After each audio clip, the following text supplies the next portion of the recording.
We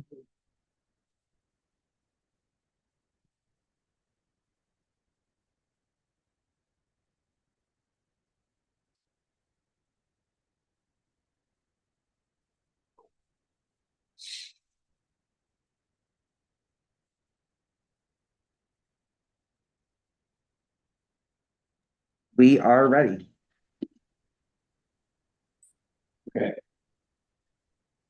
Okay, welcome to the August 26th meeting of the Land Use and Waterfront Committee. My name is Gabe Turzo and I'm the vice chair of the committee. I'm chairing tonight's meeting. Tonight we're joined by District Manager Jesus Perez and Assistant District Manager Brendan Burke. This meeting is called to order at 6:37 p.m. As a reminder, New York State law requires all committee members who are not able to attend the meeting in person to have their cameras on and their first and last names displayed from the time the meeting is called to order until the time the meeting is adjourned. Members of the public who are attending virtually, you can raise any questions or comments that you have through the Q&A feature of Zoom. Members of the public who are here in person, you can raise any questions that you have by raising your hand. If there is time following the committee's discussion, we will field questions from the public. We need a volunteer to take minutes tonight. If you're able to take minutes, please raise your hand. If not, I will appoint someone. Maybe someone from EDC.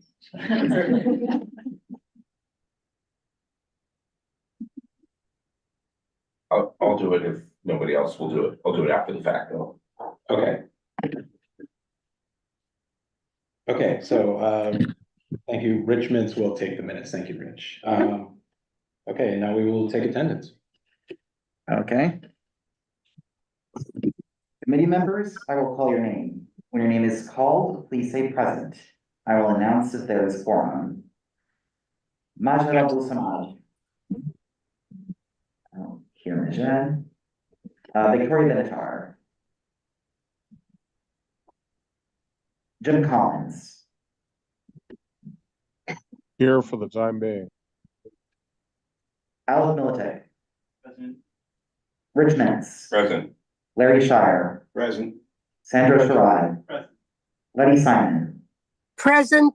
I may leave early. I'm not feeling well. Help you feel better. Thank you. Susan Steinberg. Present. Mark Thompson. Mark isn't with us. Gabe Turzo. Here. And James Vera. He's on his way. Okay, but we do have a quorum. Thank you. The agenda for tonight's meeting was distributed ahead of time by the board office and is reflected on the screen before you. If there is no objection, we will adopt the agenda. Members of the committee, if you object to adopting the agenda, please raise your hand. Okay, seeing no objections, the agenda for tonight's meeting is adopted. The minutes for the June 24th meeting were distributed ahead of time by the board office. If there is no objection, we will adopt the minutes as drafted. Members of the committee, if you object to adopting the minutes, please raise your hand. Seeing no objections, the minutes from the June 24th meeting are adopted. They will soon be available on the CB6 website. Okay, let's set some ground rules. In order to conduct an efficient meeting, let's observe a few ground rules. No one may speak until granted the floor. Committee members who are here in person, if you have questions about committee business or wish to make a motion, please raise your hand and I will identify you so you can speak. Committee members unable to attend in person, if you have a question about committee business, you may raise your hand through Zoom and I will identify you so you can speak. All committee members, it is extremely important that only one person speak at a time, so that members of the public watching at home can understand what is being said by each committee member. The chat function for committee members present via Zoom should not be used for committee business or questions about agenda topics. All such remarks should be made on the record by raising your hand through Zoom. Chat should only be used to alert us any technical difficulties you are having, or to state in writing information like an email address that was already stated aloud on the record during the meeting. Okay, and now we will get to the agenda. Agenda item number 1, a public hearing for a private developer and the New York City Economic Development Corporation's ULURP application for Innovation East 455 First Avenue. With that, thank you.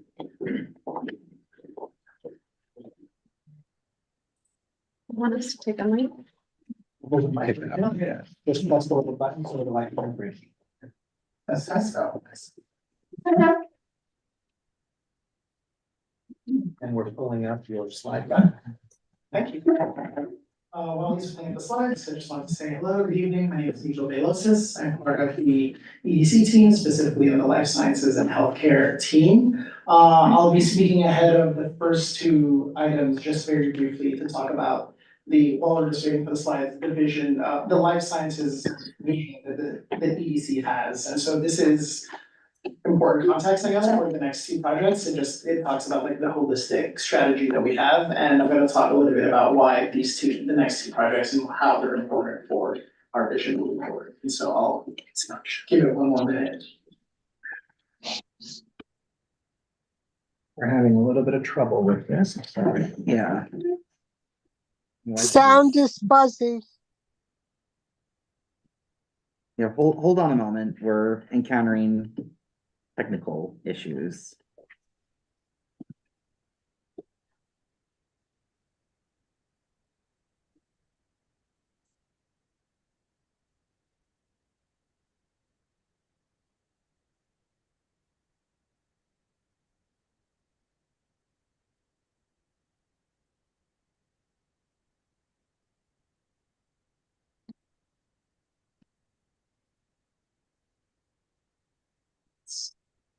I'll mention that a full agenda, so I'll go through this very quickly, but I'll be available for questions also after both presentations happen.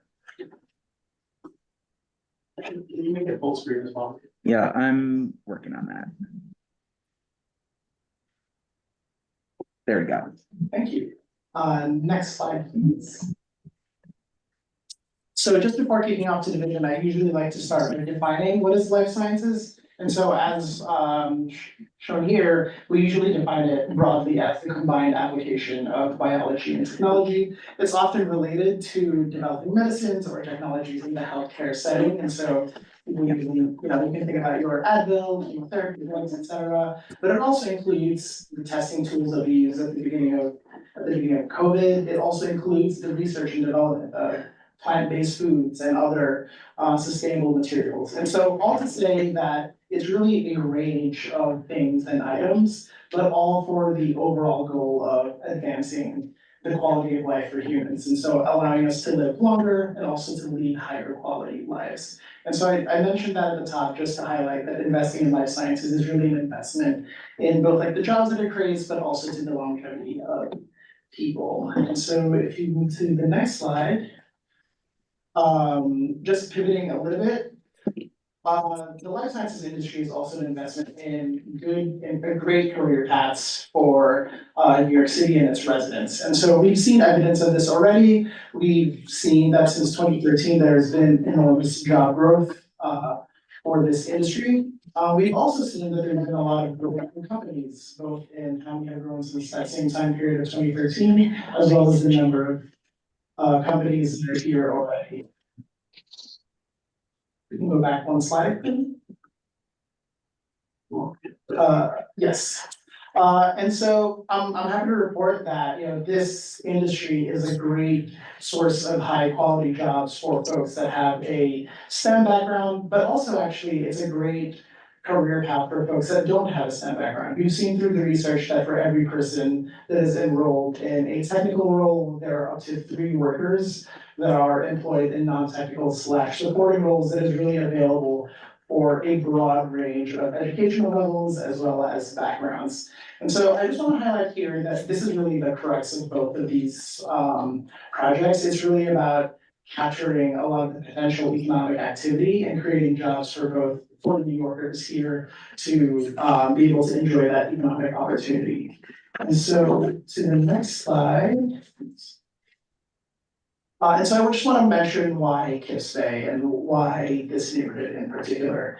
So to provide context, physical clusters or the concentration of different institutions and stakeholders in one environment has shown to be a driving success factor for this industry. We've really seen that the success of these businesses, the people who are in them, to take off when they are in close proximity with each other. And Kips Bay in particular is already a premier and growing life sciences cluster that we see. And a lot of this is because of the number of institutions in this neighborhood, the quality of them, and how accessible they are to each other. And so we really believe that through these projects, the investment will take Kips Bay to the next level.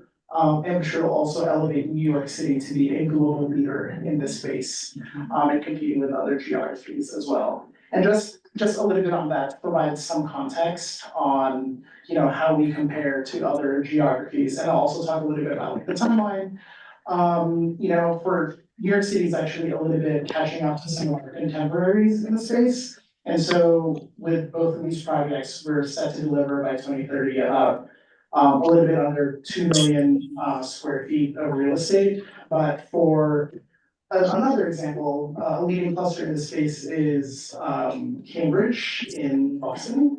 So the area around that neighborhood has already existing today 20 million in square feet and poised to deliver more over the next few years. And that doesn't include what is in the greater Boston area around it, which accounts for about 40 to 50 million square feet all in all together. And in a similar neighborhood, just like a little ways away, called the Seaport, there's a recent development for about 5 million square feet there. Similarly, in South San Francisco, they have about like 10 million square feet in that neighborhood already, with a couple more million square feet coming online in the next couple of years. And so I mentioned this just to highlight that what we're creating is a fraction of what already exists across the nation and in other geographies, but we've already hit these incredible milestones with what we have today, and I think really thinking about the enormous potential of what we can create when we have a little bit more of the square footage compared to what we have today is one of the exciting things that we're really thinking about. So the last piece of context I'll say is about the timeline. These projects are set to deliver around 2030, which really gives us this opportunity to think long-term about when these projects come online. It also allows us to be flexible and react to economic conditions, as well as really thinking thoughtfully about what kind of programming and what kind of design we're delivering, and taking input from both like the community, the industry, to really bring it to think about like what we're bringing together. And so I'll tee it all up and say that really to re-highlight and restate that an investment in the life sciences industry is really this exciting and large investment in us and for New York City and for just the advancement of humanity. And I just also want to mention that this provides us the opportunity for economic opportunity for people in this neighborhood, as well as New York City in general. And with that, I'll pass it off to the innovations team. Thank you. Thanks, Nico, for that context and for the community board for having us this evening. My name is Ben Backash from Taconic Partners.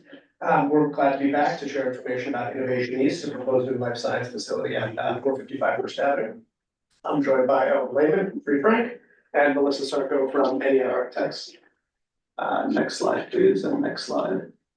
I'll introduce the project partners. So you just heard from the New York City Economic Development Corporation. Innovation East is part of EDC's broader life science initiative here in New York City. Taconic Partners and Elevate Research Properties, we're experienced developers of commercial life science space here in New York. Our partners from Divco West, developers of leading life science ecosystems nationally, including New York, and the NYU Grossman School of Medicine, that will be the building's anchor tenant. So the Economic Development Corporation selected this group of world-class commercial life science professionals to develop a facility at First Avenue on the science corridor to complement the city's broader initiative. Slide, please. So Innovation East, which you see here outlined in black, will advance the city's goals to grow the life science sector along First Avenue. The building will replace the existing public health lab building, which many of you know is in disrepair and very much outmoded for modern life science use. The new building will deliver commercial life science space for companies in varying stages of development, as well as for the NYU Grossman School of Medicine, all the while fostering job training and creation across skill and education levels. Slide, please.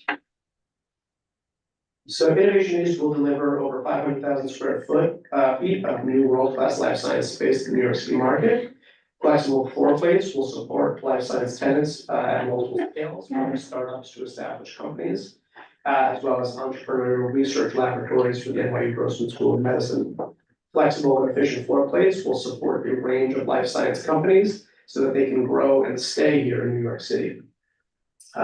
Additionally, active ground floor programming, including a neighborhood scale retail cafe at the corner of 27th and First, as well as a life science multi-purpose space, will contribute to the pedestrian realm and engage with the life science community. Next slide, please. So we're designing for sustainability, resiliency, and wellness. The project is aiming for LEED Gold certification. It will also incorporate numerous energy efficiency measures. It will be a fully electric building, getting away from the use of fossil fuels. Additionally, all critical infrastructure will be above the design flood elevation for enhanced resiliency and to support research continuity. With that, I will ask Ellen to continue to talk about our zoning actions.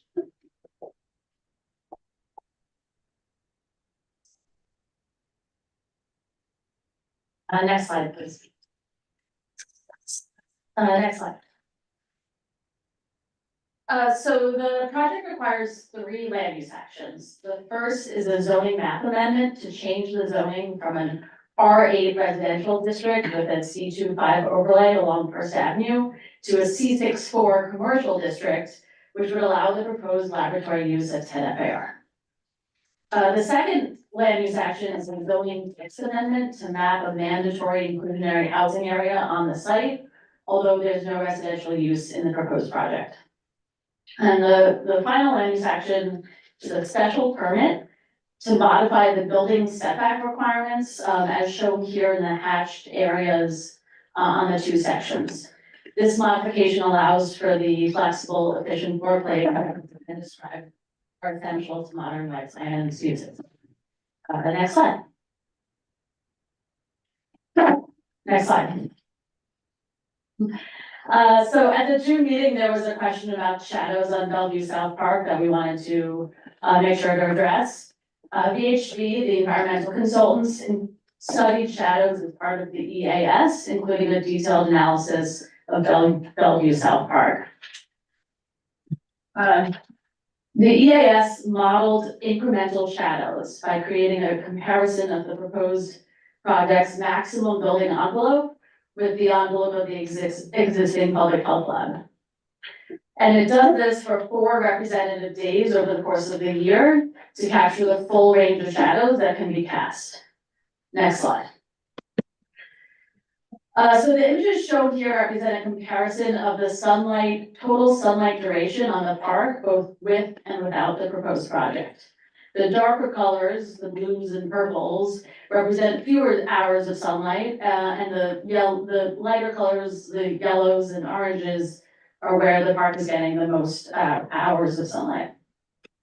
As you can see, the park receives the most shadows in December, and on all 4 analysis days, the southern portion of the park experiences more shadow than the northern portion. As reflected in the images, there are relatively small differences in the total hours of sunlight reaching the park between the proposed project and the existing building. And given both the duration and size of the incremental shadows, the EAS determined that there are no significant impacts related to shadows. Now I'm going to turn it over to Melissa. Thank you. Next slide, please. And next.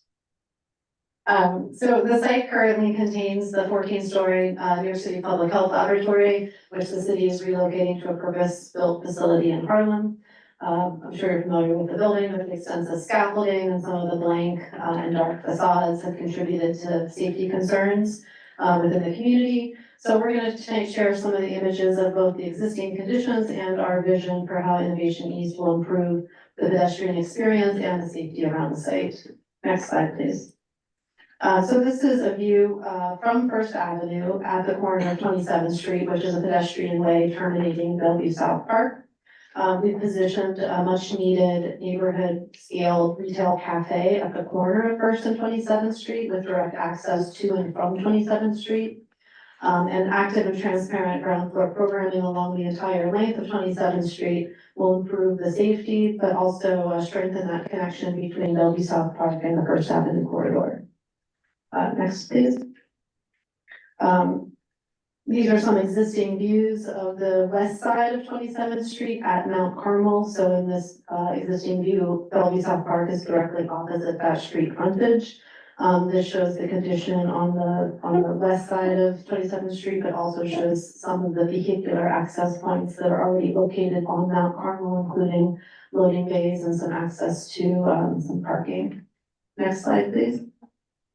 So in this proposed view, you can see that we continue to locate the loading access on Mount Carmel, which is a low traffic one-way street that can handle the truck access at this location. We're also showcasing the transparent view of the tenant lobby and bike room, which is on 27th Street with access from the pedestrian way, which also wraps the corner so that that entire frontage again has activity and transparency.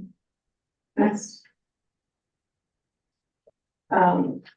These are some views of the existing, oh, sorry, can you go back? I feel like we're, oh, go ahead.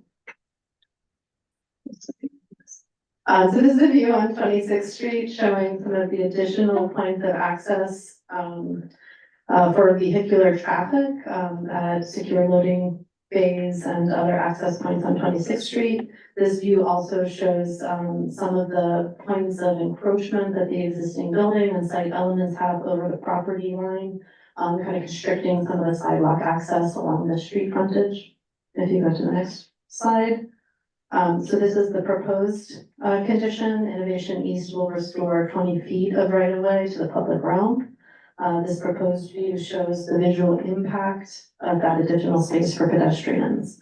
The view also highlights the dedicated entrance to the life science multipurpose space, which provides over 10,000 square feet of flexible meeting, training, and gathering space for building tenants and some of the nonprofit and workforce development partners. The extent of transparency and visibility supports opportunities to put science on display and will showcase the vibrant life science ecosystem of Innovation East and the First Avenue Health and Sciences Corridor. Next. So this is the view at First Avenue of the existing entrance to the Public Health Lab. On the right side, you can see the current entrance, which is elevated several feet above the sidewalk level and is flanked by some very tall site walls on either side, which limits any indication of any of the activity that might be happening within the building. If you go to the next slide, in contrast to the same vantage point along First Avenue, shows the First Avenue entrance and the improved public realm. The mid-block is the main entrance to the building tenant entrance that is flanked on the left side with the multipurpose space. And then on the right side with that cafe, which was at the corner of 27th and First Avenue. Both of the program elements have their own individual access points that are also connected through the lobby for improved access and to support the life science ecosystem within the building. The Innovation East building entrance is actually set back from First Avenue. And low plantings within the property footprint soften the streetscape without encroaching on the sidewalk dimensions and will visually expand the public realm along First Avenue. So I'm gonna turn it over to Ben, who will talk a bit more about workforce development. Thanks, Melissa. Go to the next slide, please. So we'll conclude and just speak about workforce development efforts and educational programming contemplated at Innovation East. The next slide, please.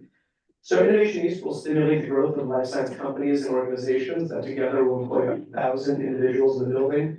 These folks will range in education and skill level. There'll be more technical jobs like postdoctoral fellows, laboratory technicians, researchers, and then less technical jobs, business managers, administrative assistants, building service workers, and the like. We're committed to active participation with MWB contractors during construction, as well as EDC's Hire NYC program during construction permanently, which connects job seekers with jobs. Next slide. We've established some really exciting partnerships with nonprofits, including the Lower East Side Employment Network, New York Bio, Hypothekids, and Life Science Cares.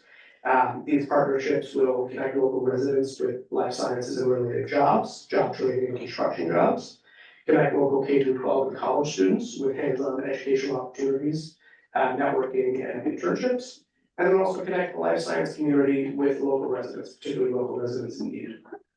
Next slide, please. So overall, Innovation East will provide significant community benefits. It will substantially improve the public realm, foster a vibrant life science ecosystem that's interconnected with the surrounding neighborhood, all while creating jobs for a range of skills. Next slide, please. With that, we're happy to take questions now. It's the appropriate time.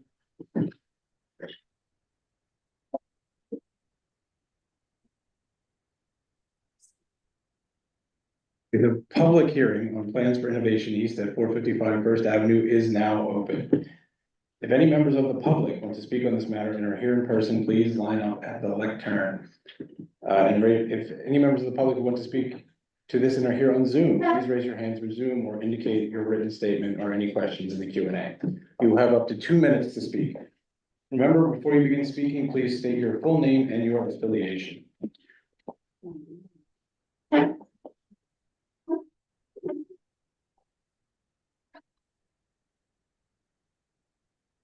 Hi, I'm Marisa Mitchell. I'm the Maria. executive director of. Oh, actually, good, sorry, give us, Now, Can you hear me okay? just give us 1 second, we're gonna set the timer up here. yes.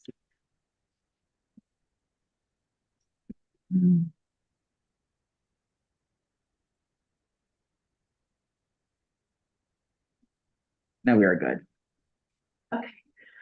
I'm Marisa Mitchell, the executive director of Five Advocates.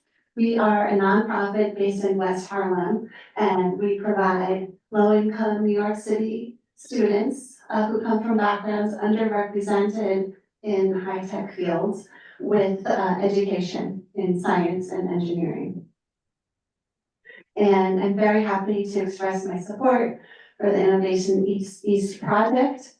We already have a great partnership with Elevate Research Properties through their other development, their more recent development at West End Labs. They provide space for our students, where we train students who come from DOE schools in engineering.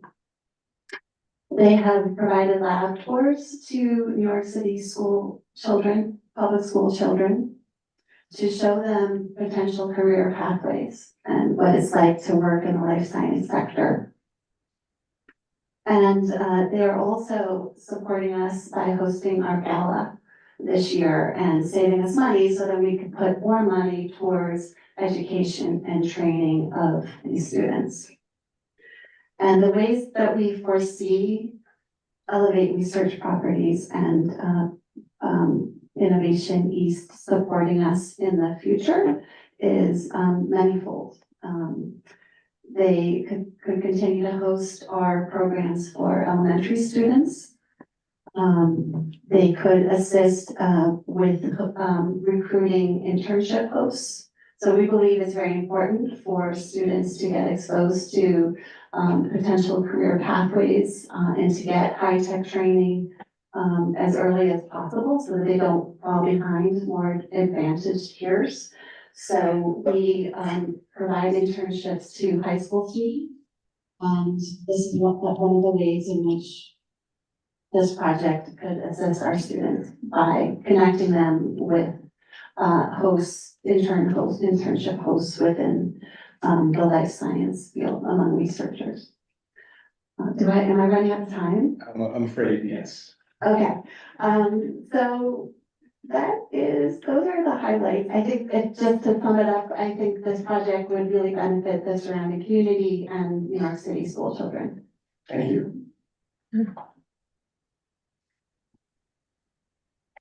I'll talk really quickly. Hi, everybody. I'm Elizabeth Bathberg, and I'm the Executive Director of Life Science Cares New York. And I'm here that I'm hoping that Community Board 6 will issue a supportive resolution in favor of the required zoning actions to allow development of this vibrant new commercial life sciences building in the First Avenue Health and Sciences corridor. Our national nonprofit, that's Life Science Cares, We have a very strong affiliate in New York, and it's devoted to activating the financial and human capital of the life science industry. And we partner with nonprofits to disrupt the cycle of poverty and inequality in our communities. And we're committed to being a programming partner in the proposed Innovation East Life Sciences building. For almost 2 years, we've provided programming such as a science day for high school students, which we plan to do annually. We match college students to internships in the life science industry, and we've hosted multiple events to bring the students in New York City together with the life science industry to network and provide opportunities for the students and the companies.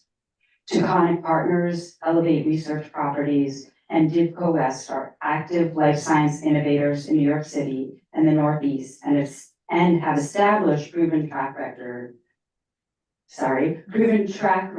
in the sector. From their existing projects, we have seen firsthand their commitment to fostering collaboration within their facilities in the civic life of their local communities and part of the broader life science ecosystem in New York City and beyond. We also have already been very involved with them.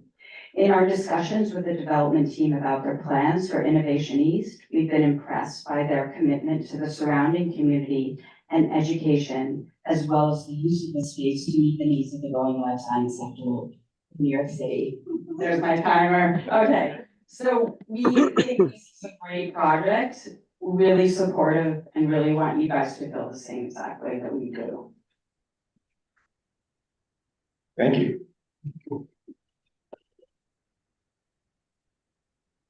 Okay, now we're gonna look online for comments.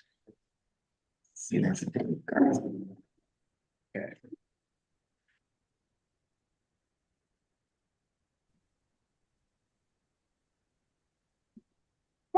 David Sounds like he's asking like that technical. Yeah. I think I got it now. Am I audible?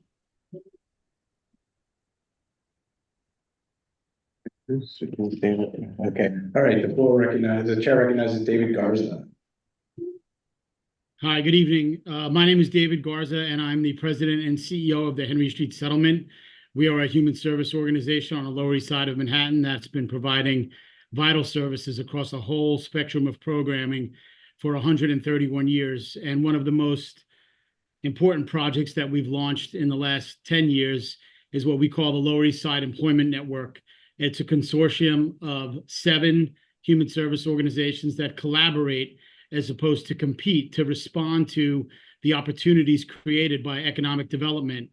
There is no more meaningful component of economic development than creating a door of opportunity to all of the happenings there and to the jobs that get created and to the resources that get brought to the community. And so every year we serve about 4,000 job seekers, and our commitment is to invest the resources to make sure that they are trained and connected to the opportunities that are created when a project like this comes to fruition. So we are proud partners with Innovation East. We have a signed MOU that stipulates our responsibilities in the partnership and their responsibilities in the partnership, which include mostly supported access. So we're in a position to get notified when the jobs get created and to begin the process to identify local talent, to prepare them for access and success to the jobs that get created, but not only to the employment opportunities, and also to the educational opportunities that are being brought to the community with this really meaningful project. We acknowledge and recognize that the life sciences is a high demand occupation for the job seekers that we serve. And out of the 4,000 individuals that we provide services to, they all come from underrepresented communities. So this is a really meaningful way to bring our mission to action and our values to action.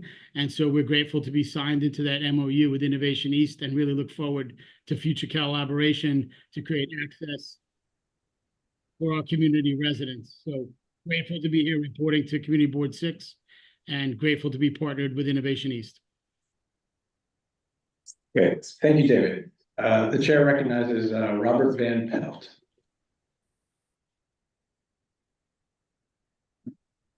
Okay, just a moment. Okay, Mr. Van Pelt, you should be able to speak now. Robert's supposed to be speaking for Smart. Yeah, sorry. Okay, okay. Duly noted. Never mind then. Do see a couple of hands raised though. Okay. Freddie Morris and Melanie Osalo. Here. Okay. Okay, the chair recognizes Gregory Morris. Sorry, Greg is the first, like, part and directors. Yeah, If you would mind making a, might just like 10 minutes. Spark is going second on the agenda, and we'll have a separate public comment period for them, right? Yes, that's correct. Okay, yeah, my apologies. Anyone on Zoom, we will be addressing Spark after the next presentation. This is strictly for Innovation East. Thank you. I see Melanie Osalo. Okay, and the chair recognizes Melanie Osalo.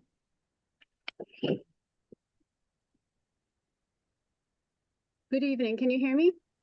Yes, we can. Yes, I have, I'm going to speak on behalf of my interactions and collaborations with Innovation East and Spark. So my name is Melanie Ocello. I am the Tenant Association President of 344 East 28th Street. We are a NYCHA/PAC RAD development building located at 344 East 28th Street, directly across from Bellevue Hospital. I would like to thank Innovation East and Spark for the inclusion of our tenant community, which is often underserved and overlooked, being the location of the neighborhood that we're in and being what's known as a scattered site. We're not included in many of the things that have happened in the community. So we'd like to say thank you for the inclusion. And thank you for when you hosted the open house, some tenants and we attended and they got to ask questions, and a lot of tenants had never really been to an event like that. So they're excited to feel part of the process. Some of the, and also when you visited our development, a lot of the questions that the tenants had, we've addressed, but it's also the inclusion in the open space, the active ground floor, and the opportunities that we would have for collaboration on that. And also we are concerned, of course, about the traffic, because living on the 11th floor, I can hear Con Edison when they're right across the street, or when they're at the Hunter site, we can hear them, you know, like they're in our building. So my ask is that when the construction begins, just for proper notification to come to the building, to not forget about us, to give us notification when there might be water shutoffs or traffic diversions and things like that. And also we're concerned about the air quality as well, because we have high traffic area as it is. So again, thank you for the inclusion. Okay, thank you for your comments. Is there anyone else here in public or on Zoom who would like to speak? On Innovation East. On Innovation East, yes. Okay, the public hearing on plans for Innovation East at 455 First Avenue is now closed.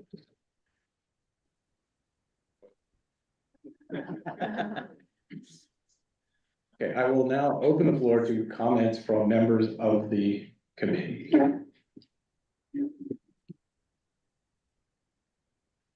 That means you.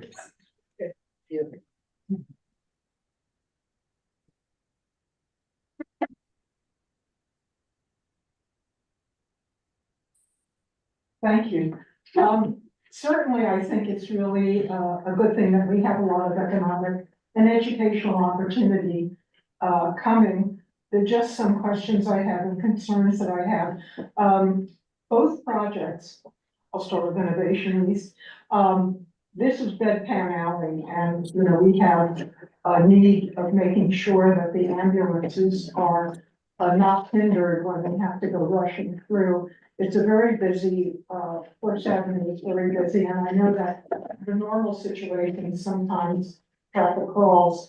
So I don't know what kind of traffic mitigation, you're looking at, or what will happen when construction starts and, it's gonna impact, but the other thing is, you're gonna have 1,000 workers, there's gonna be a few thousand at Spark, and there's gonna be a lot of people flooding the area. And, I think that they're gonna need some special busing or shuttle to get people from, subways at 14th Street and, 23rd and Park. So those are my questions. Thank you. Thank you, Susan, and I think you'll see, we did try to do our best to address some of those in the upcoming resolution. Can you put the zoning issues again? The zoning actions? Yes, just a moment.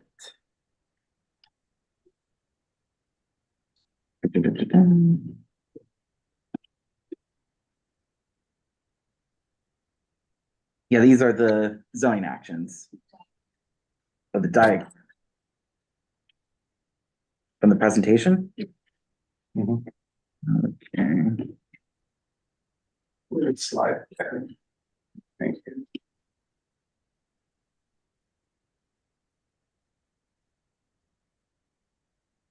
That's Back one more. there.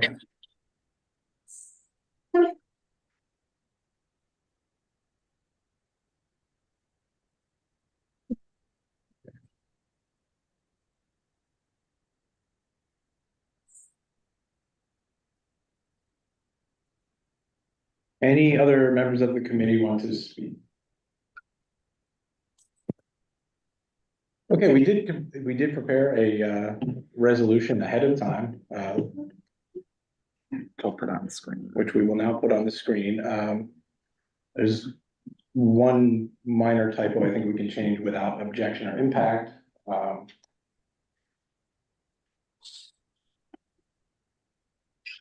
There is a line in there that says Bellevue Sobriety Garden, it should say Bellevue Park South. I will deal with the sobriety garden later. Over here, Yeah, we'll change that to Bellevue South Park. correct, yeah.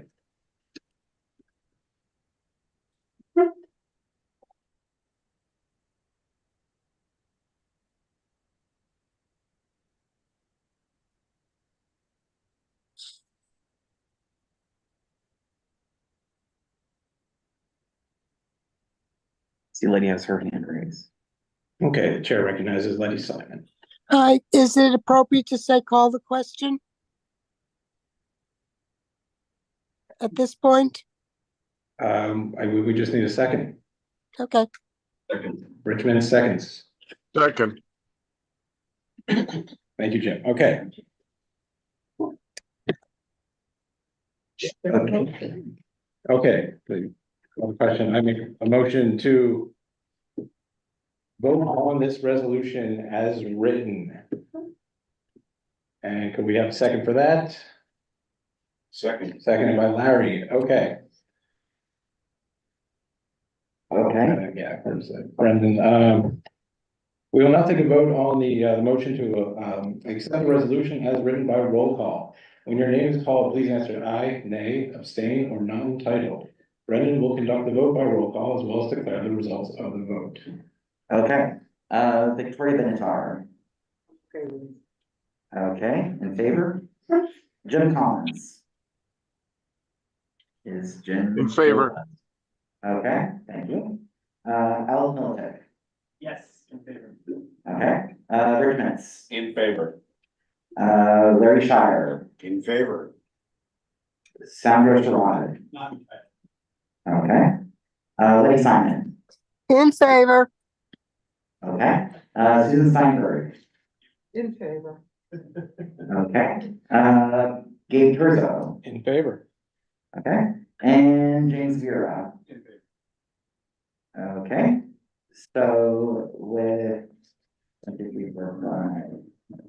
So 9 in favor, nobody opposed or abstention, well, not 9 in favor, 1 not entitled, I should say.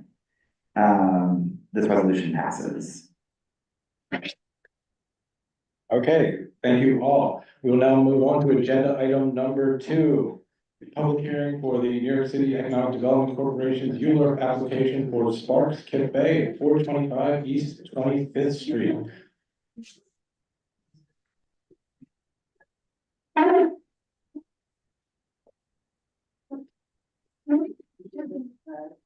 USB for this. Thank you, Brendan.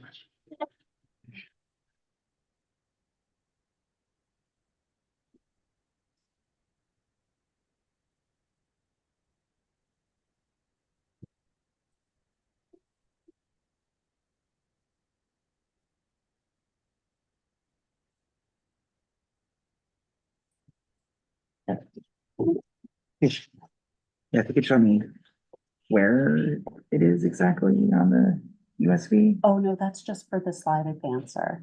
Oh, okay, never mind. Okay. Yes. Yeah. Um,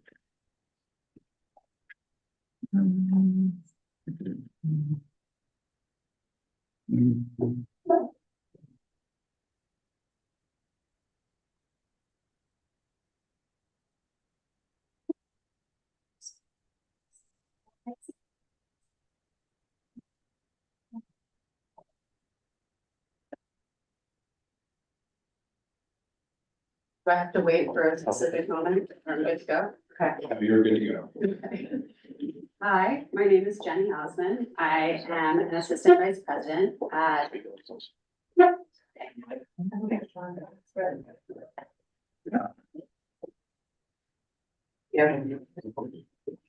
I am a person who works at EDC and doesn't know how to use a microphone. I'm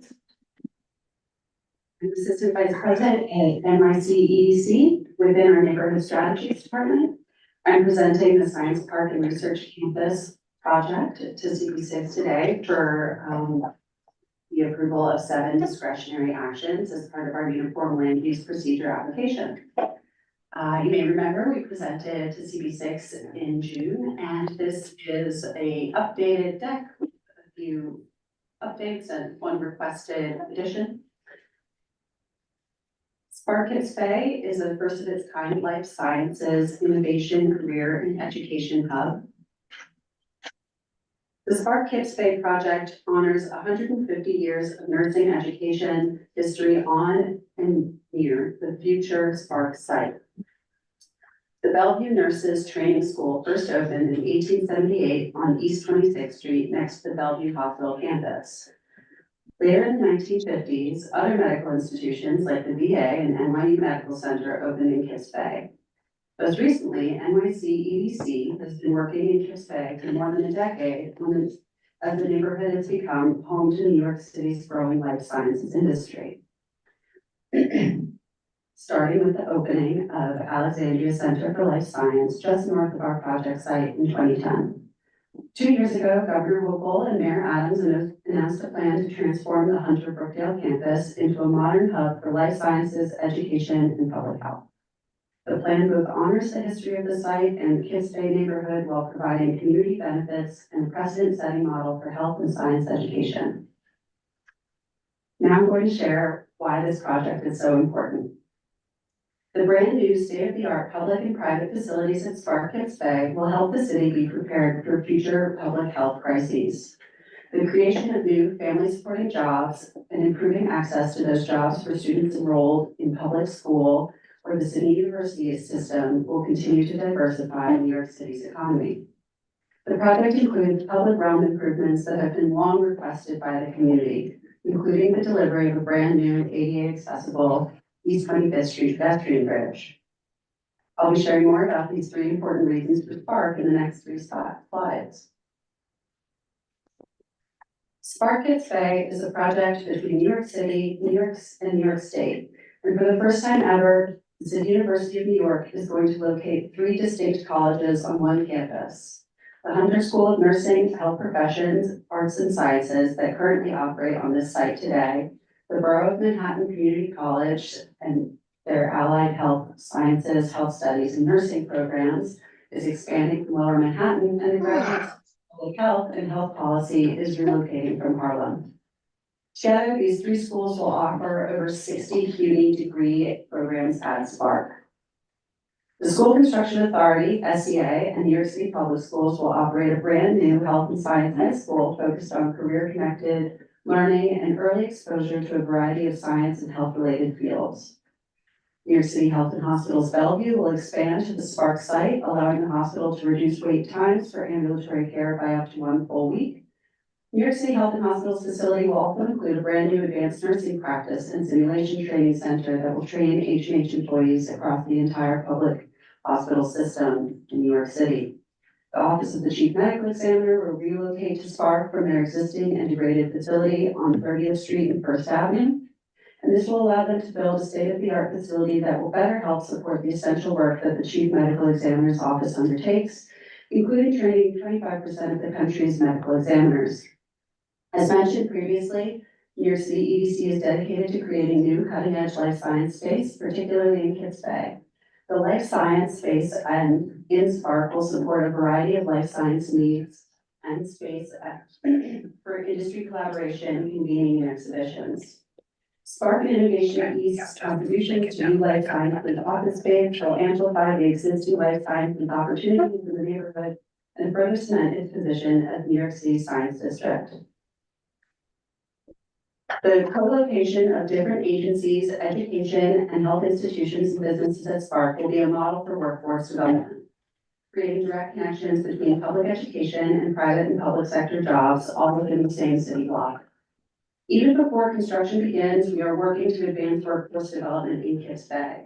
We have convened a task force of specialists, practitioners, life science, and health experts to provide insight that will guide the workforce development strategy for the Kips Bay Science District. Spark will deliver over 1.5 acres of new improved public realm, including the creation of publicly accessible Spark Square, which will be about the size of Zuccotti Park, which you might be familiar with from Lower Manhattan, widened sidewalks, improved sidewalk and street safety around the block, and of course, a brand new East 25th Street pedestrian bridge, which will be ADA accessible. Following the project announcement in 2022, NYCEDC has led the Spark Kips Bay project, convened its city and state interagency team, and engaged CB6 and local community to solicit your feedback and priorities for this project. Over the past year and a half, we've reached many milestones, some of which are highlighted by these photos. In January, we kicked off the Spark Kips Bay Community Task Force, which is co-chaired by Councilmember Keith Powers and CB6 Chair Sandy McKee. And we held a public open house that received over 150 attendees from the community. We've held community walking tours of the neighborhood and the pedestrian bridge, as well as Health and Hospitals Bellevue and the Chief Medical Examiner's office to highlight the extraordinary need for new facilities at Spark. New York City EDC has procured the world-class design team of Enniad and Datner Architects to build the first phase of Spark, which includes first-class educational facilities for CUNY and New York City Public Schools, the brand new Spark Square, the new ADA pedestrian bridge, and improved neighborhood climate resiliency measures. We're excited to have worked with our amazing design team and the Spark Kips Bay Community Task Force. We met 6 times during the first half of this year to create a set of community design principles. The design principles will meaningfully guide the design of the first phase of Spark and will be included in the future developer RFP for the second phase of the project. The task force created 25 design principles within 6 overarching themes: connected, inclusive, activated, safe, comfortable, and distinctive to guide the Spark project and the project's public realm. Recommendations include better connections to nearby public open spaces and designing Spark Square with a variety of spaces to encourage a range of programming and use. So this is a conceptual site plan and an illustrative design. We, of course, have not yet finished design, so this is just, you can use your imagination to imagine what this campus will look like in the future. The site plan is similar to the footprint of the Hunter Brookdale campus today, except that the open space in the middle is open and integrated into the neighborhood because the fences around the campus are taken down. The first phase of this project includes the eastern building, which maybe you can see me pointing the laser right there. And that will include the City University of New York facilities and New York City Public Schools. It will also include the pedestrian bridge as mentioned previously and Spark Square.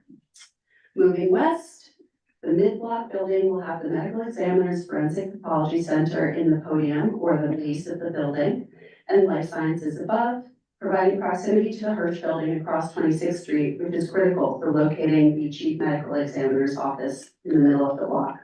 Sensitive functions will happen on 26th Street, and a dedicated Sally Port will be used to maintain discretion.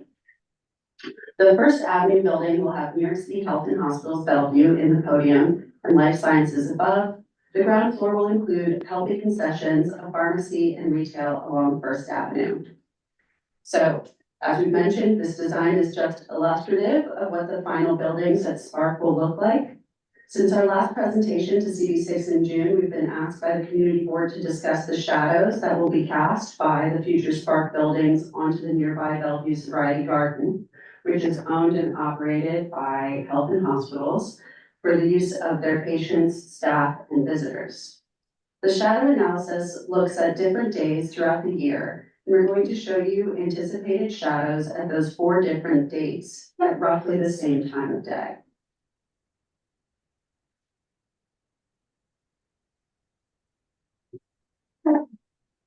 This assessment is based on the maximum allowable envelope of the building. Since we don't have final design, this is just meant to give you a sense of the maximum possible shadow effects.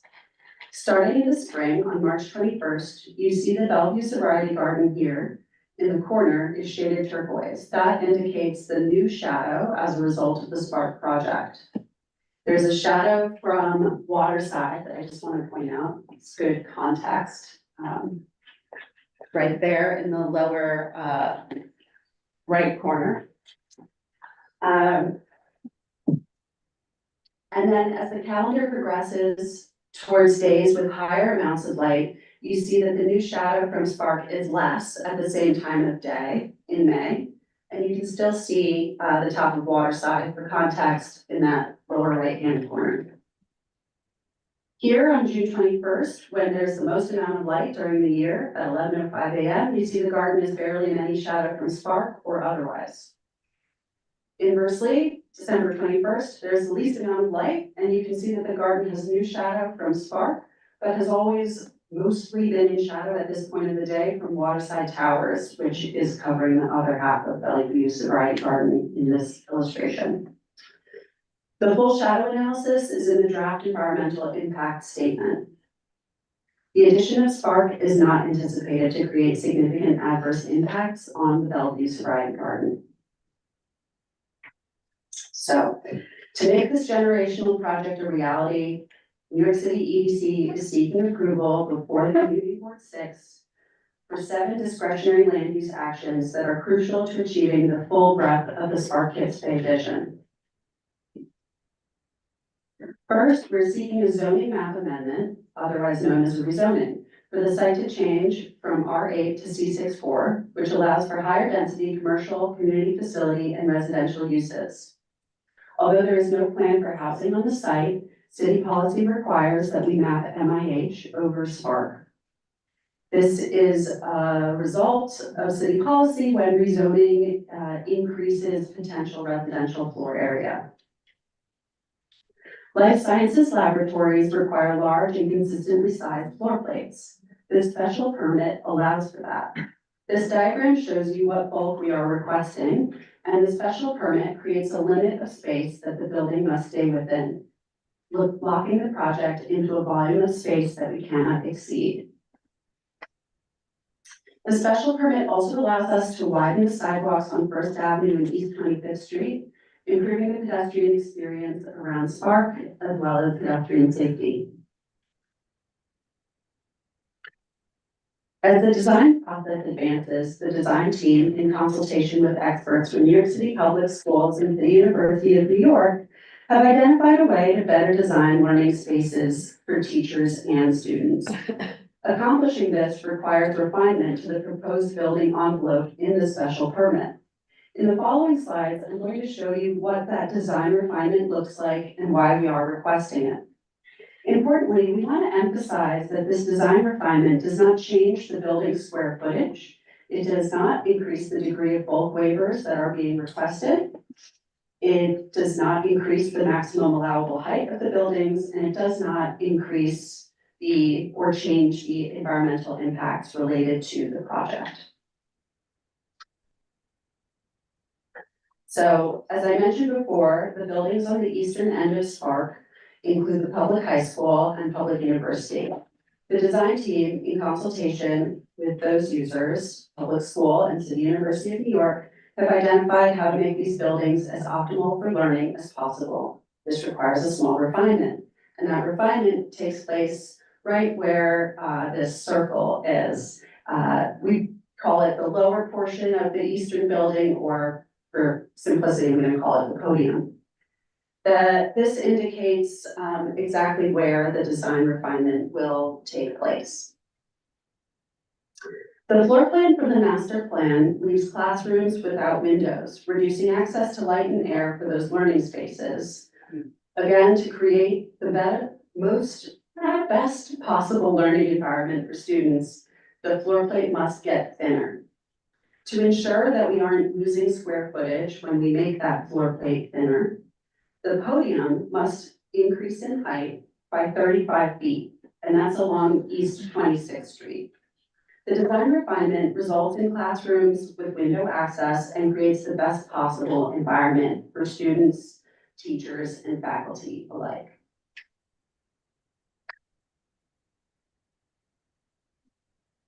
It's clear from our consultation with New York City Public Schools that high schools are better for students and teachers when there are fewer and larger floors, requiring less travel up and down the stairs or by the elevator throughout the day. The requested design refinement, which will increase the height of the podium along East 26th Street by 35 feet, will help create great learning environment for students by ensuring that we have those large floor plates. Now that we've shared our details about our requested design refinement, we can return to the other discretionary land use items that we are requesting for the ULURP approval. We are seeking disposition authority to enter into a long-term lease with CUNY for management of their facility on the eastern end of the parcel, or on the campus. On the western side of the campus, we will competitively procure and enter into a long-term lease with the developer to build out 2 life sciences buildings, which will also house the Forensic Pathology Center and Bellevue's ambulatory care, respectively. This disposition will allow the future selected developer to maintain the public open space at Spark Square, ensuring a dedicated maintenance partner for this central open space. We will be pursuing land use action to enable the future acquisition of space within the life science building along First Avenue for New York City Health and Hospitals expansion onto the campus and its operations within the building's podium. The 6th land use action includes site selection for the chief medical examiner to relocate from its aging facility on 30th Street and First Avenue to Spark Kips Bay, and allows the acquisition of space within the mid-block life science building, which will allow the medical examiner to operate within the building's podium. Our final and 7th land use action will allow for the replacement of the East 25th Street pedestrian bridge. The new ADA accessible bridge will be wider than the current bridge and enhance connections between Spark, the waterfront, and the neighborhood, continuing to serve as an important east-west connection over the FDR. The current bridge does not meet current state DOT height clearance requirements and needs to be raised. We will continue to consult CD6, Waterside Towers, and the wider Kips Bay community as the design of the pedestrian bridge gets underway. So why Spark? We're investing in the neighborhood, addressing longstanding community concerns in the public realm. We are delivering new facilities that match the caliber of the over 60 CUNY degree programs that will happen at Spark. We are delivering a brand new career-focused high school in health and sciences, contributing to the growth of the Kips Bay Science District with 1 million square feet of new cutting-edge life science space. We are delivering over 1.5 acres of new and improved public open space in Kips Bay and workforce connections from the public high school to the public university to New York City's top public health institutions and innovative private life sciences enterprise. This is the largest municipal project in the country to deploy sustainable and circular construction methods. And finally, Spark will create over 15,000 construction and permanent jobs and result in approximately $42 billion of economic impact in New York City over the next 30 years. And this is a vision of what Spark might look like along the waterfront in the future. Thank you for your consideration of the Spark Kips Bay project. Spark Kips Bay will be a national model for place-based economic development.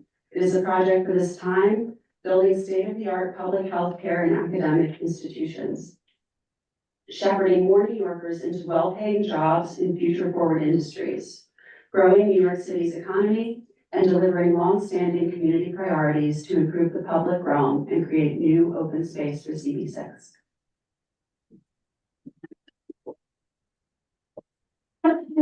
Okay, thank you. Is there anyone online who's just gonna talk about Spark? Is anyone from EDC on Zoom going to talk about Spark? We have a few members from our partner agencies who are going to provide brief remarks. I believe they're all on Zoom tonight.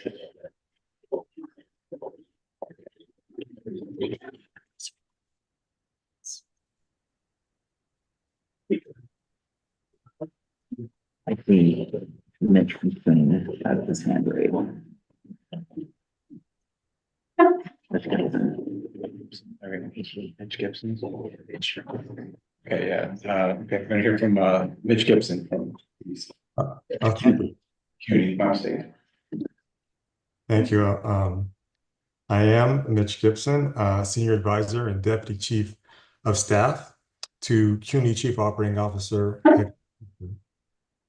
The City of New York is the largest urban university system in the country. We are enriched by a large and diverse student body and a world-class faculty that is dedicated to teaching as well as research.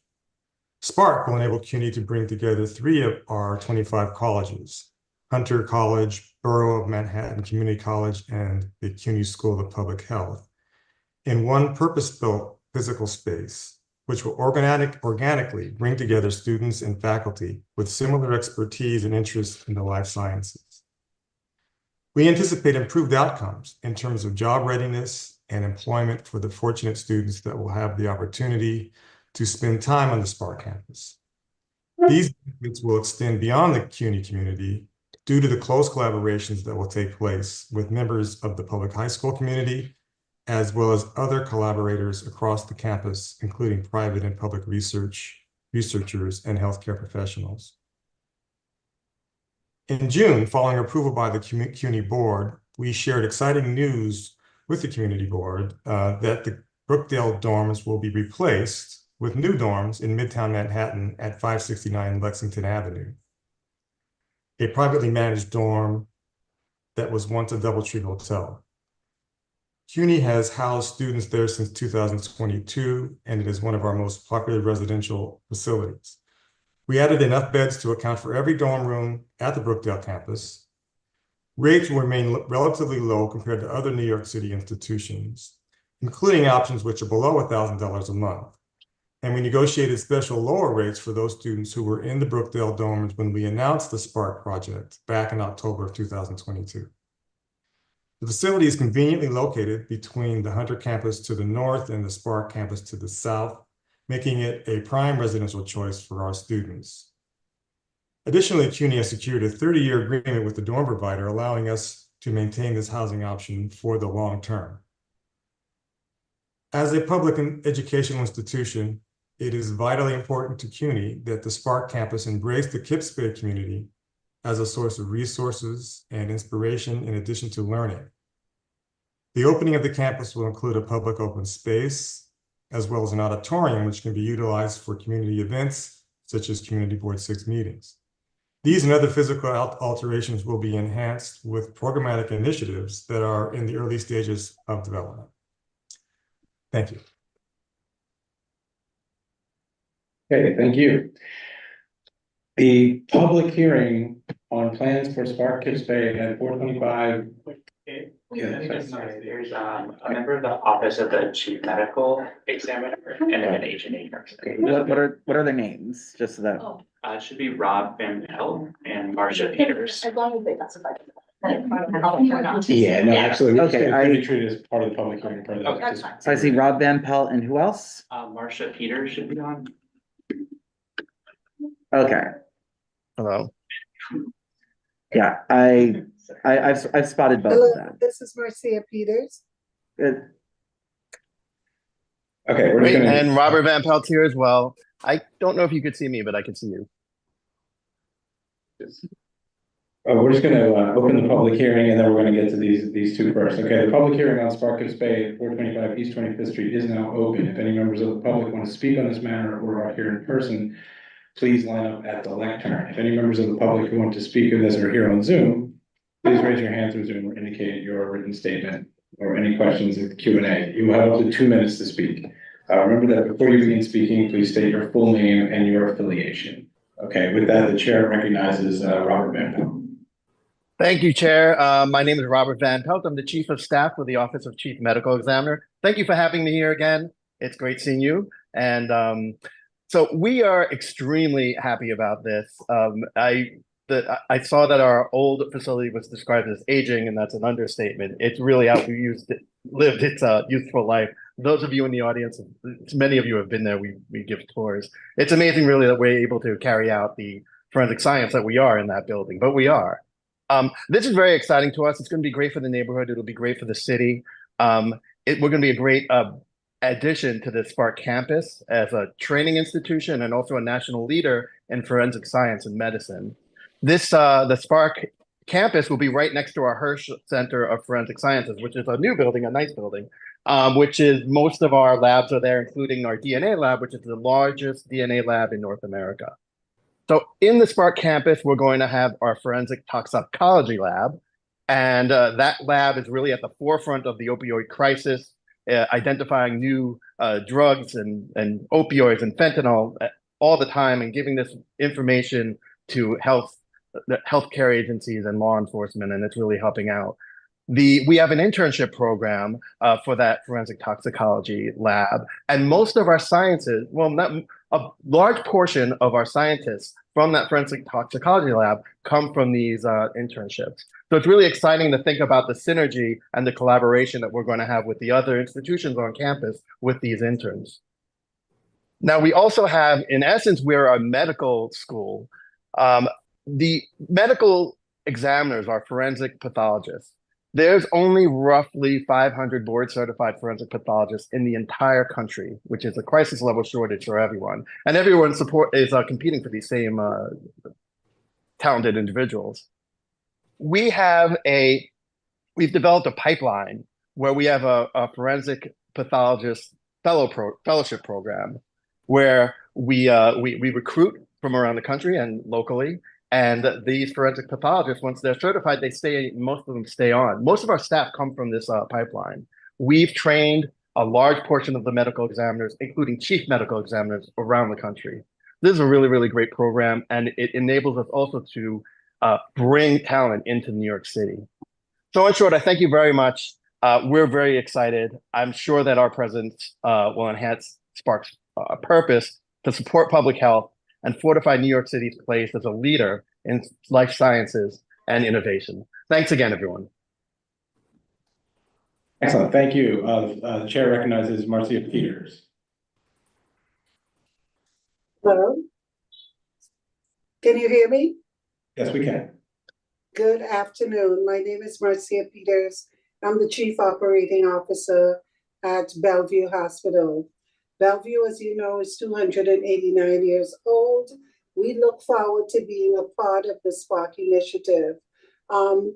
Being in the Spark Pavilion, this will not only allow us, to expand the clinical care that we provide at our current site, but would allow us to employ nearly 200 people, many of whom live in the community. We also respect that the developers are allowing us to retain the sobriety garden and the Bellevue Park, which is the only private space that we have. These two spaces are used for therapeutic and recreational activities for our patients, visitors, and staff. We continue to be supportive of this project, and I will take any questions if there are any. Thank you. Okay, thank you. We are now going to go to members of the public here in person. Hey, hi, good evening, everyone. I'm Molly Hollister. I'm speaking on behalf of Alliance for Kips Bay. I'm the president of that group and also was on the task force and former CD6 member for many, many years. So, but I'm in support of this, where the group is in support of this, and we're very excited about open space. That's been our efforts for many, many years. So we're excited that they are offering up some community space and hoping for in the building community space for community board meetings and other public events. Really excited about the 25th Street pedestrian bridge connectivity, again, connecting communities to the waterfront.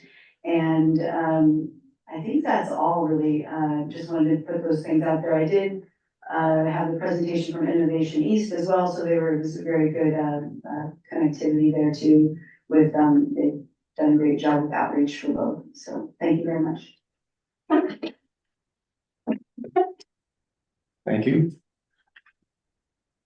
We actually have two members of our Spark Community Task Force who are unable to make it tonight, but we were going to read their statements into the record, if that's okay with you. Absolutely. So our first statement is coming from Santos Rodriguez, who's the chief of staff at the here now. Yep.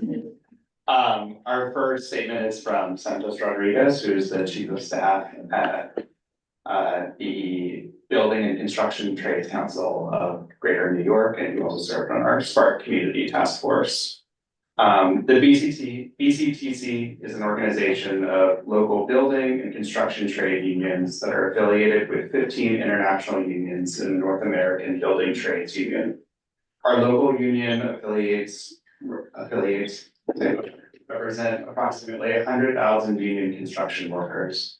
The BCTC's mission is to raise the standard of living for all workers, to advocate for safe work conditions, and to collectively advance working conditions for our affiliates as members, as well as all workers in New York City.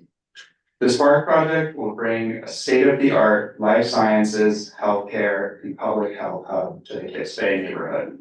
Spark will update 2 million square feet of space and will elevate New York City as a leader in life sciences, with Kips Bay at the center of its growth. Additionally, this project will create thousands of jobs, which the city and EDC have committed to being union jobs. The BCTC has seen firsthand how the community has been consulted on the project through its participation on the Spark Community Task Force. We are excited to work on such an innovative project as it will provide a myriad of benefits to the community, our members, and the city. The Building and Construction Trades Council of Greater New York and vicinity supports projects like Science Park and Research Campus in Kips Bay, and which will improve the lives of many New Yorkers and create middle-class jobs for our members in the process.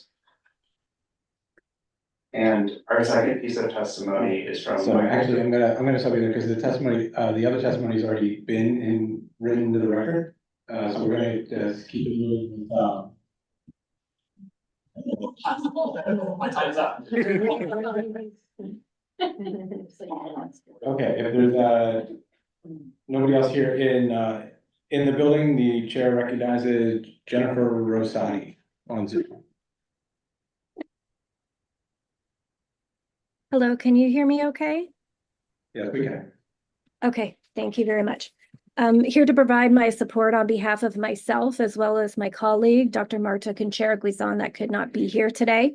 So I'll start off by reading her letter of support. I'm thrilled to extend my enthusiastic endorsement of the Spark Kips Bay project, particularly in regard to the forthcoming Office of Chief Medical Examiner, Forensic Pathology Center, and the Toxicology and Pathology Laboratories. I'm reading this on behalf of Dr. Marta Conchera-Guizon, who serves as the director of the Master's in Forensic Science program at John Jay College of Criminal Justice. Established in 1968, our forensic science program proudly holds the distinction of being the longest-standing academic program of its kind in the nation. We recognize and deeply value the significance of fostering a seamless and direct partnership with the professional laboratories within our region. This blend of academic instruction and exposure to real-world professional environments is indispensable for cultivating optimal educational settings to nurture the future workforce. Over the years, we've cultivated a close partnership with the DNA and toxicology laboratories at NYC OCME. Numerous students have completed internships at this institution and embarked on research projects at both undergraduate and graduate levels. At the graduate level, students have delved into research endeavors culminating in the presentation of master's theses and the authorship of scientific publications. These experiences have significantly enriched our program and profoundly impacted our students' educational journeys.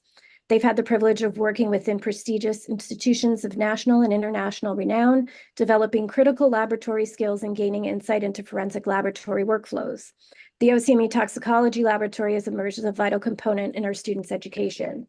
John Jay College, as a minority-serving institution, is dedicated to enhancing diversity in STEM fields with particular focus on forensic science. The unparalleled benefits our students would derive from this collaboration with OCME laboratories is unmatched nationwide. Many John Jay alumni are currently employed at OCME, fostering a welcoming and supportive environment for our students.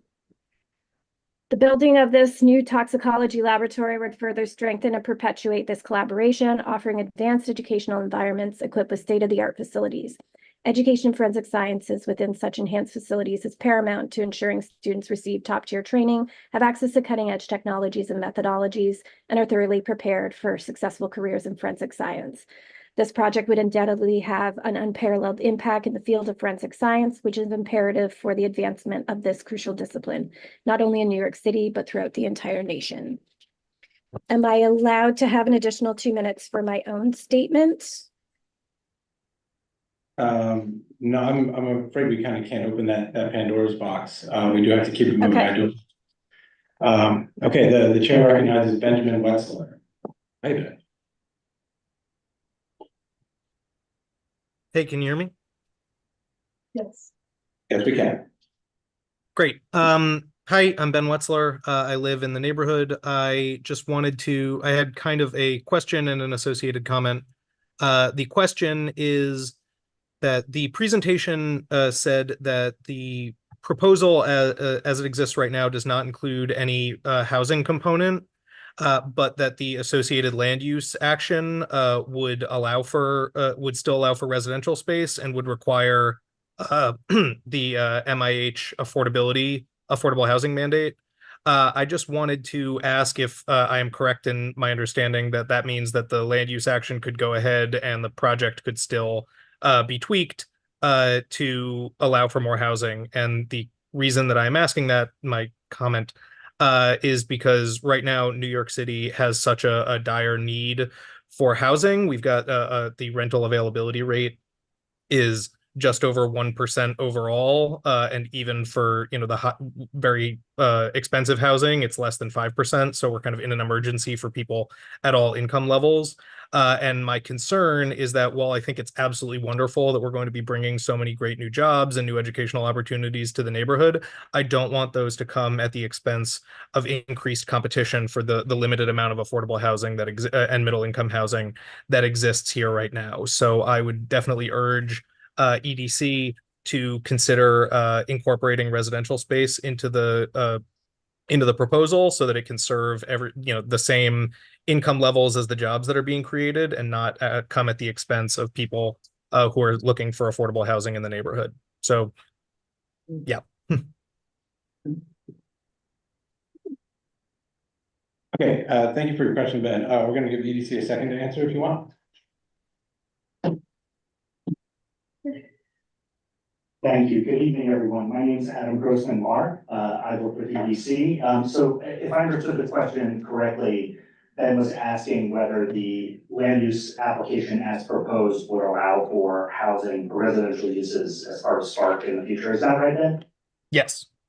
Okay, great. Well, first thing I just wanted to say is that we really appreciate and commend your enthusiasm for increasing housing production. You're absolutely right that we are in an affordable housing crisis.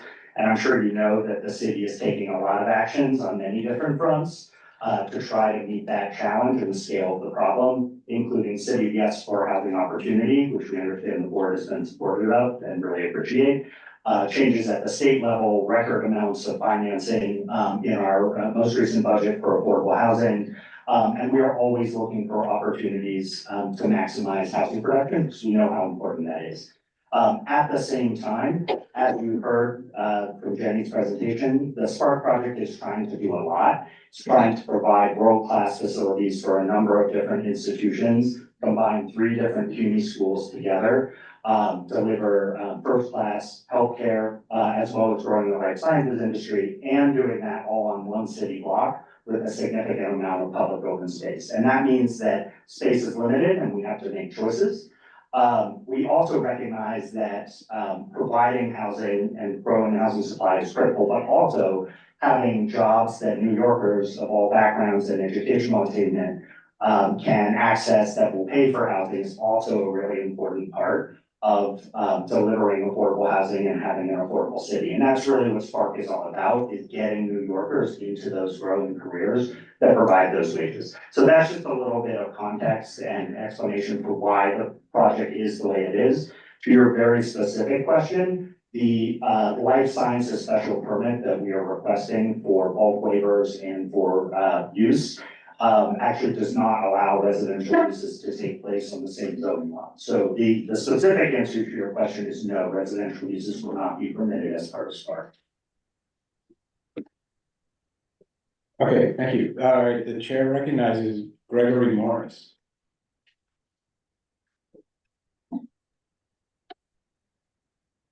Hey, good evening, folks. I hope you get, thank you so much for making this time. My name is Greg Morris. I'm the CEO of the New York City Employment and Training Coalition, the largest city-based workforce development association in the country.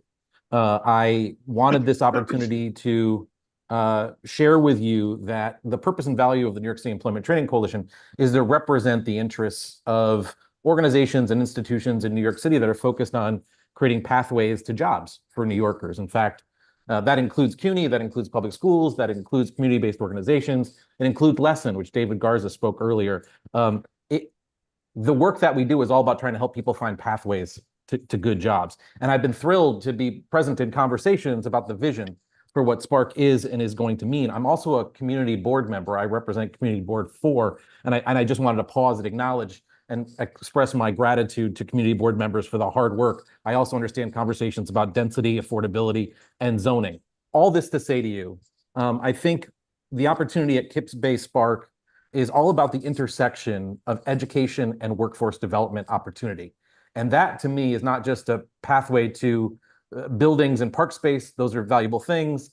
The restoration of the bridge or the remaking of the pedestrian bridge is huge. The connectivity to opportunity, though, and the pathways to economic mobility that will result in focusing on life sciences for our city is extraordinary. It's extraordinarily impactful. And I wanted to let you know that our commitment to life sciences and healthcare in particular will be the difference for how it is that more New Yorkers find pathways to good jobs.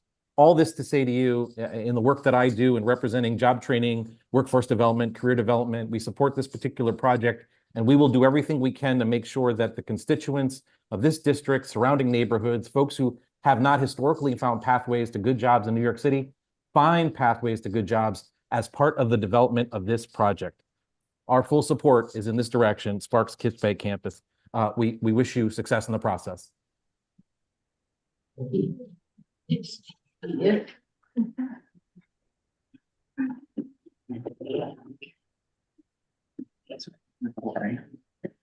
chair recognizes Sophie McElroy. Hello, everyone. My name is Sophie McElroy, and I am the high school representative for the community task force.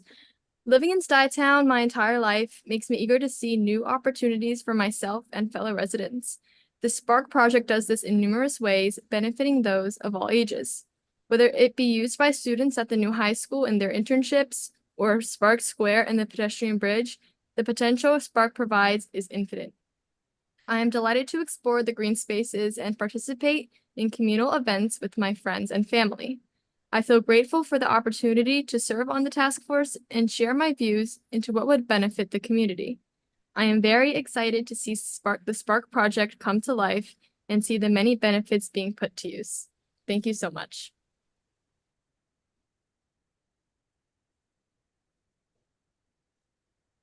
Carolyn Defoe. Okay, thank you very much. And the chair recognizes Caroline Defoe.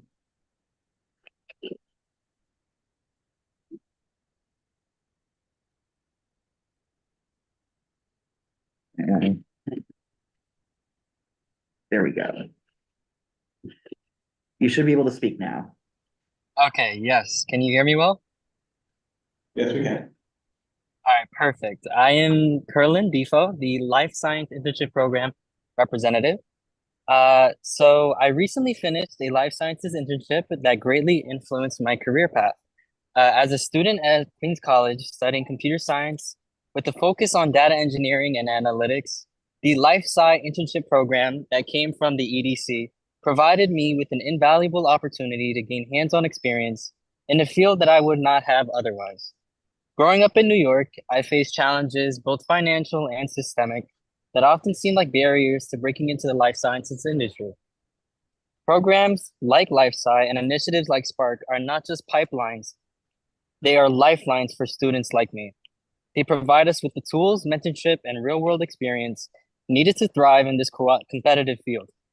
My internship allowed me to work alongside leading professionals, apply my skills in meaningful projects, and gain a deeper understanding of how data science can drive innovation in the life sciences.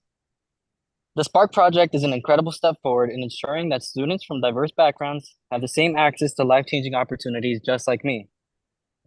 By connecting high school students, CUNY students, and public and private institutions, Spark is creating a community where learning and professional growth are intertwined. This is how we can build a future where talent and passion, regardless of background, can flourish in the life sciences industry. Thank you for your time, and I really look forward to seeing the impact of Spark. Thank you. The chair recognizes Stephen Levin. This one. Okay, you should be able to speak now.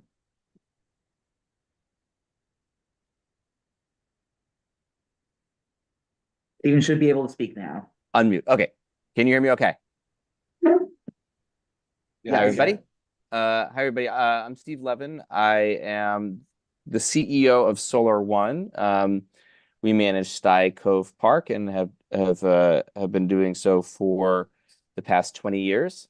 In addition to that, I'm a former city council member. I represented a district on the other side of the East River in Brooklyn, from Greenpoint to Brooklyn Heights. So participated in a lot of ULURP during my 12 years in the council. Just want to come here tonight to offer my strong support for the Spark project. I've been a part of the Spark task force since January, and so I've been very engaged with this process. And what I've seen is a very thoughtful and conscientious process on the part of EDC to bring in the community on the front end of this process and make sure that there's a strong community voice throughout and obviously prior to the official commencement of the ULURP process. And what I think that has done is brought any community concerns out there and in the open and to be kind of addressed at the front end And so I think that has been a very positive sign. I see that as a strong indication that that there's a conscientiousness to the process here. It's going to be a big workforce development opportunity, bringing students and industry onto one campus. I think that will lead to very interesting developments because you're going to have a lot of robust ideas and a lot of ambitious youth innovators as part of it. And so I'm thrilled to be supportive of this project, and we at Solar One are excited to participate in seeing these developments take form. Okay, thank you. Thank you for your comment. Thank you. One more person, Karen Moore. Okay, the chair recognizes Karen Moore.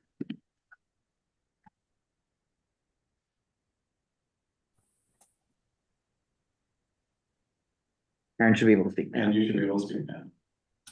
Hi, my name is Karen Moore. I've been a long-term resident of Kips Bay for many years. I'm a member of the Bellevue Community Advisory Board, a former co-chair with Claude Winfield of the Mount Sinai Beth Israel CAB, and a former member of CB6 in the era of Rick Eggers and Molly. Bellevue is the jewel of the New York City Health and Hospitals Corporation with a humanitarian approach of treating all comers regardless of ability to pay. It has been a bedrock institution in this city and especially in this community for more than 250 years. Bellevue has, however, also served patients from all over New York City, and the demand for services continues to grow in response to the larger environment.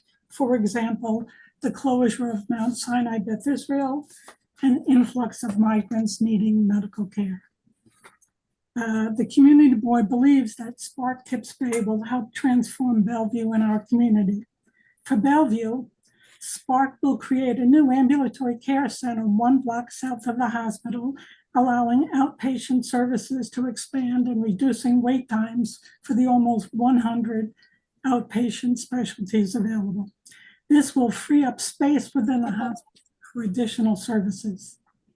Spark will also include the addition of a new simulated training center across specialties to focus on nursing. We are very excited about the anticipated synergy with the CUNY and New York City Department of Ed programs in the health sciences, as well as other life science programs. These are the kinds of innovations that will continue to attract the best and the brightest to Bellevue and to help ensure that the hospital remain a leader for generations to come. Thank you. Thank you. Okay, is there anyone else who would like to make a comment during the public hearing? Okay, the public hearing on plans for Spark Kips Bay at 425 East 25th Street is now closed. I would like to open up the floor to members of the committee to speak very quickly. I think we have some unobjectionable housekeeping. We'd like to take the line item from the previous reso regarding the Bellevue Sobriety Gardens and place it into these current pre-prepared reso. And with that, does anybody from the committee like to speak?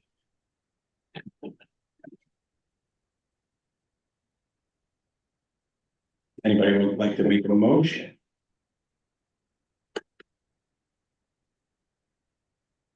So you've already brought a resident before us, so I would like to call the question on voting for this resolution. Okay, do I hear a second? Second.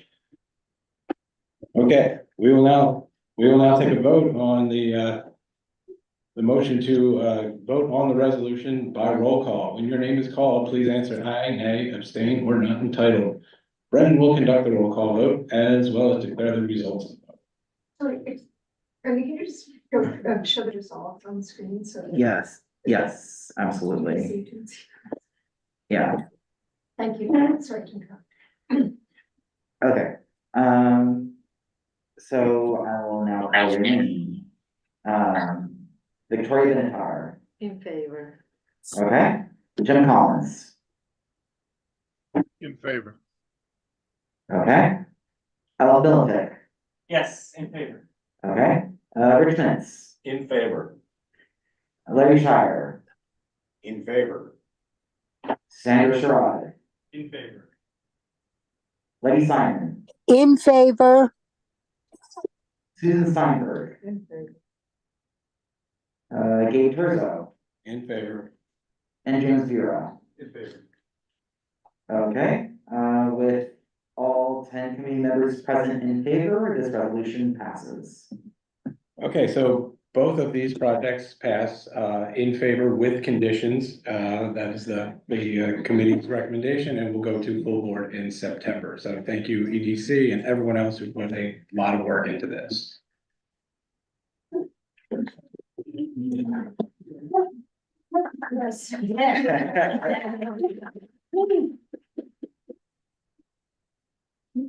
Okay, third agenda item is a discussion of the proposed public use for the water club at 500 East 30th Street. Really quickly here, the members of EDC, I don't know if you're interested. Okay. I want to really just touch on two quick things here. We're going to, we had a quick poll and the community weighed in on some things they would like to see, but first I would like to invite EDC to talk about the renovation that's going on a little bit. Or I'm sorry, the water club, just the duration and footprint that we touched on earlier. You mean just like what's going on now? Yeah, you know. Sure. So, good evening. My name is Gigi Lee. I am from EDC's Government and Community Relations team. Just very quick on background, and then I guess if you have additional questions, happy to answer them. So, I think about a month ago, Mr. O'Keefe officially surrendered the remaining time on his lease back to EDC. So EDC does currently manage the site. So the site would be just north of Waterside, where the water club actually starts, and then also includes the adjacent parking lot, right? And so some of you who have been, who've seen it recently, have seen that we have boarded up the water club and the windows, and then as well put fencing around the property itself. There were concerns of vandalism and kind of getting inside the building.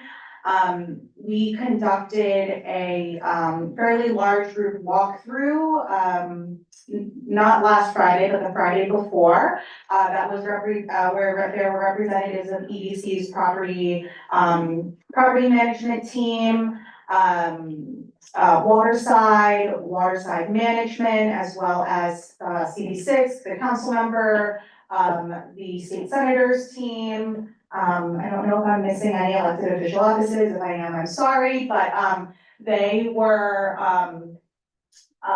made some asks of EDC, which we for the top two asks, which have been honored, which is putting the fencing closer to the actual building itself to allow for maximum access for a continuous passageway. Just because we saw, especially there was that little pinch point, right, kind of at the northern edge. And so we really tried to move the fencing as close as possible to the building and allow for access. I think particularly we saw, a lot of joggers, and then also one of the points was just access for individuals that may be pushing shopping carts or strollers when school opens in September, etc. And then originally EDC was anticipating fencing up the parking lot. We are now committed to keeping the parking lot unfenced as is. And we will also just be more diligent about just managing the gates that are there. Those long yellow gates are not ideal for just proper access going in and out. We're gonna put in some bollards instead that will allow access between each of the bollards. We do see people using that as sort of an additional walkway. And then also we've also committed to continuing to water the plants. making sure there's good trash management, as well as looking to provide some additional lighting to make sure as we move into the fall and winter times that there will be increased visibility. Is that kind of what you wanted? Yeah, that was Okay, perfect. great.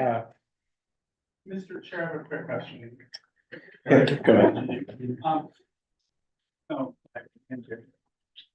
apologies, I haven't been to the site recently, especially not since the fencing was gone up, but I noticed previously that there had been a rented out building, a container was dropped in place that had been used as an office. I don't know if that was actually originally sanctioned. It was a container that had air conditioning and power from the water hub site closer to the Blade building. No, that's no longer there. Wonderful, thank you. That concludes my question. Yeah. May I ask a question?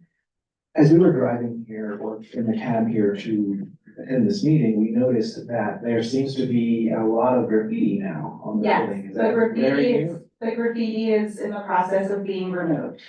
And I think we anticipated graffiti particularly because,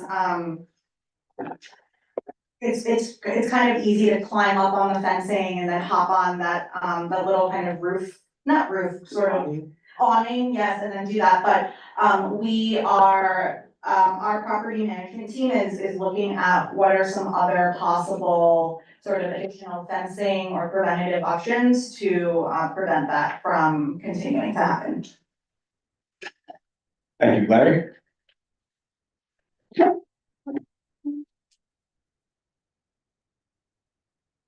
Can you report on the physical condition of the barges?